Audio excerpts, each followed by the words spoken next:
My brothers and sisters, today I speak not only as the leader of Burkina Faso, but as a son of Africa, one deeply proud of what our generation has witnessed. I extend my heartfelt congratulations to Zohran Mamdani, the newly elected mayor of New York City.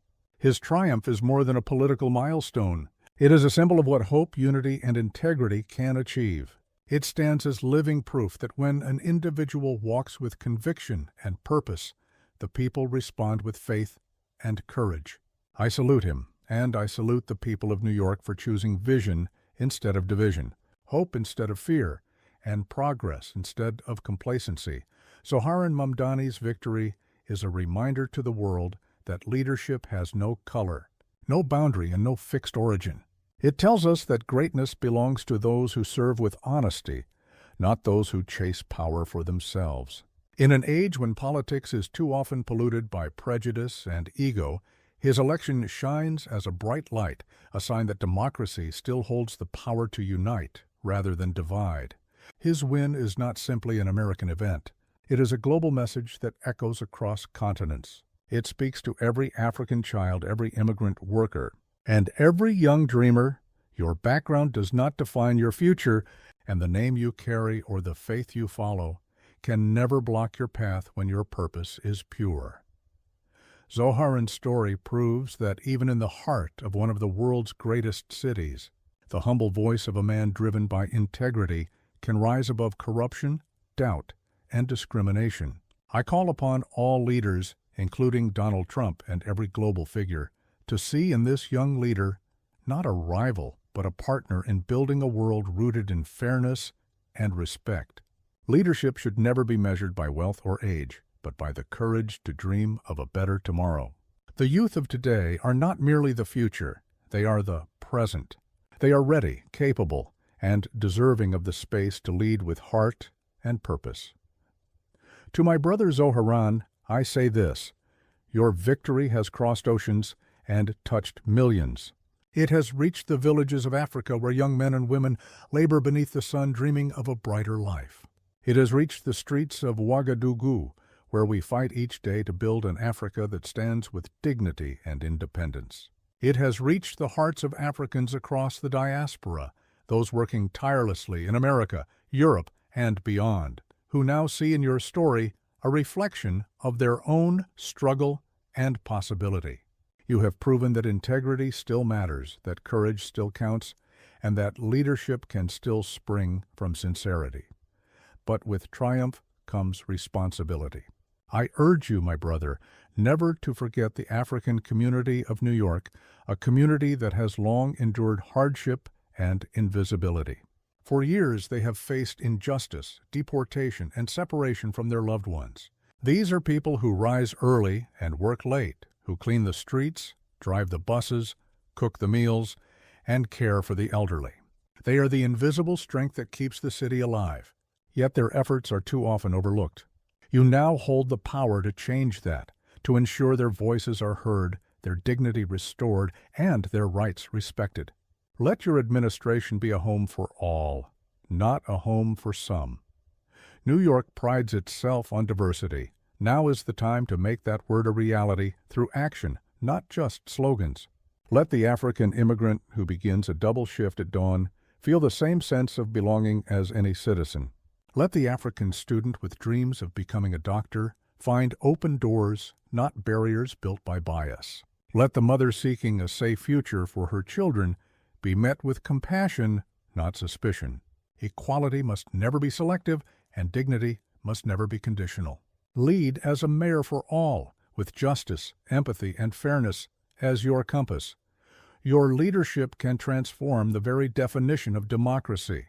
It can show that compassion is not weakness, but strength. It can prove that true power lies in listening to the forgotten, in standing beside those who have been pushed aside, and in fighting for equality even when it is inconvenient. Remember, your story is bound to theirs. You are not merely a leader in New York. You are a symbol for every African who dares to believe in a better tomorrow. Let your leadership remind the world that one can rise in a foreign land without losing the soul of their ancestors. Let it show that success abroad is not abandonment of home, but an extension of its spirit. Your people have not forgotten you. They prayed for your victory, celebrated your triumph, and claimed it as their own. They see in your success the endurance of Africa's spirit, a spirit that adapts, survives, and shines wherever it is given a chance.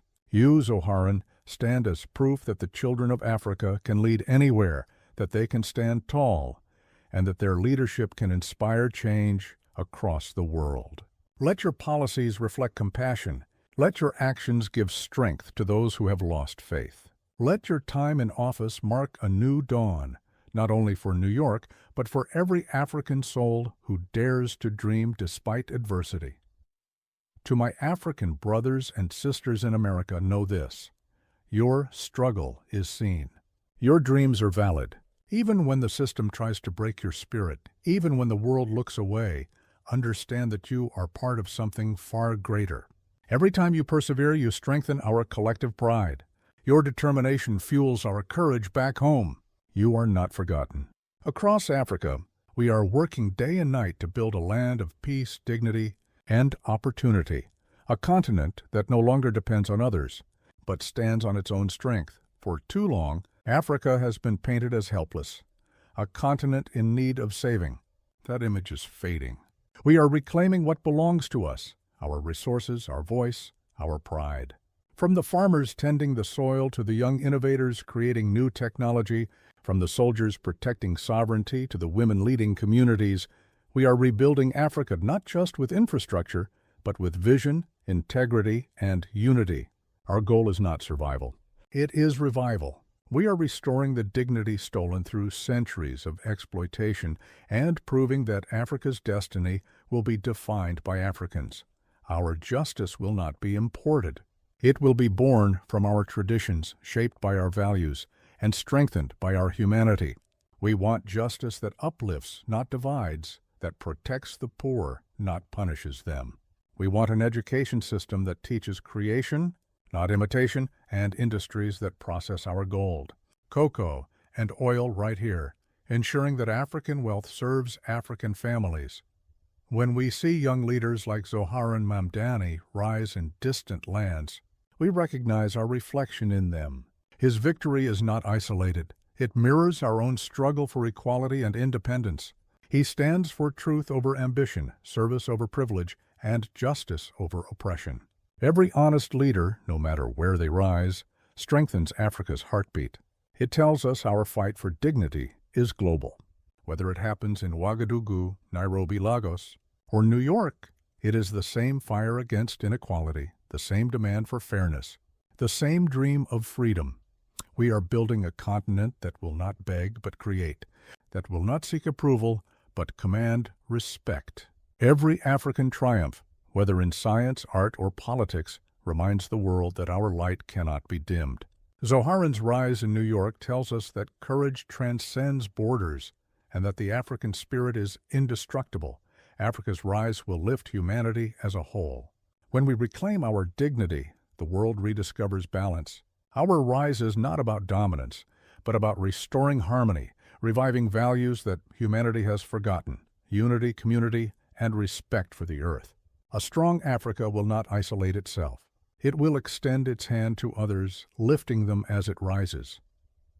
The new era we envision, the era that begins with victories like Zoharan's, must be defined by equality, understanding, and courage. Equality that ensures no child is denied education because of poverty. Understanding that replaces ignorance with empathy. Courage to speak the truth even when silence feels safer. The world we want will not be built by the timid or the selfish. It will be built by those who dare to lead with conviction. True greatness does not belong to one race, one nation, or one class. It can rise from a remote African village, from an overlooked town in Latin America, from a crowded street in Asia, or from a small apartment in New York. The soil does not define greatness. The spirit does. A person who leads with humility and honesty will always be heard, not because of where they come from, but because of what they stand for. Let this moment remind us that black, white, and brown are not rivals, but reflections of the same humanity. Leadership must never again be judged by color or wealth, but by compassion and courage. The world has long tried to silence truth, yet truth cannot be buried. It may be delayed or distorted, but it always rises, stronger and louder than before. When we speak truth with conviction, whether in Africa or America, we carry the torch of justice forward. Together, we will build a world where Africa's rise uplifts all nations, where our children grow with pride, where every voice matters, and where no one must apologize for who they are. This is the world we are destined to create, a world where leadership is measured not by domination, but by dignity, not by fear, but by faith in humanity. And so, my brothers and sisters, as we celebrate Zohran Mamdani's victory, let it mark not just a new chapter for New York, but the beginning of a new era for the entire world.